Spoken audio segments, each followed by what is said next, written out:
വിഴിഞ്ഞം ഉൾപ്പെടെയുള്ള പദ്ധതികൾ കേരളത്തിന്റെ ഭാവിക്ക് വേണ്ടിയുള്ളതാണെന്ന് ബിജെപി സംസ്ഥാന അധ്യക്ഷൻ രാജീവ് ചന്ദ്രശേഖർ. അടിസ്ഥാന സൗകര്യ വിപ്ലവമാണ് കേരളത്തിൽ കേന്ദ്രം നടത്തുന്നതെന്നും അദ്ദേഹം മാധ്യമങ്ങളോട് പ്രതികരിച്ചു. നമ്മുടെ ബഹുമാനപ്പെട്ട പ്രധാനമന്ത്രി തിരുവനന്തപുരത്ത് എത്തുന്നുണ്ട്. അദ്ദേഹം കേരളത്തിന്റെ ഒരു പ്രധാനമായ ഒരു അടിസ്ഥാന സൗകര്യം, ഒരു പ്രധാനമായ ഒരു ഇൻഫ്രാസ്ട്രക്ചർ പ്രോജക്റ്റ് വിഴിഞ്ഞം പോർട്ടിന് ഇനോഗ്രേറ്റ് ചെയ്യാനാണ് അദ്ദേഹം വരുന്നത്.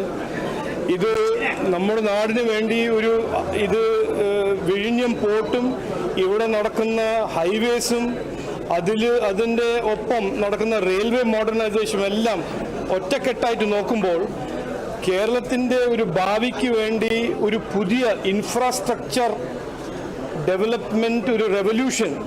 എന്നിട്ട് ഇതിന് നോക്കുമ്പോൾ കേരളത്തിന് എത്രയോ ഇനി മാനുഫാക്ചറിങ്ങും ലോജിസ്റ്റിക്സ് അവസരങ്ങൾ, ഇത് മൂന്നും, ഈ ഹൈവേയും റെയിൽവേ മോഡേണൈസേഷനും വിഴിഞ്ഞം പോർട്ട് കമ്പൈൻ ചെയ്ത് നോക്കിയാൽ ഇതാണ് വരുന്ന കാലത്ത് ഈ അവസരങ്ങൾ ഉണ്ടാക്കാൻ പോകുന്ന ഒരു അടിസ്ഥാന സൗകര്യം, ഇൻഫ്രാസ്ട്രക്ചർ ഡെവലപ്മെൻറ്റിൻ്റെ പോളിസി.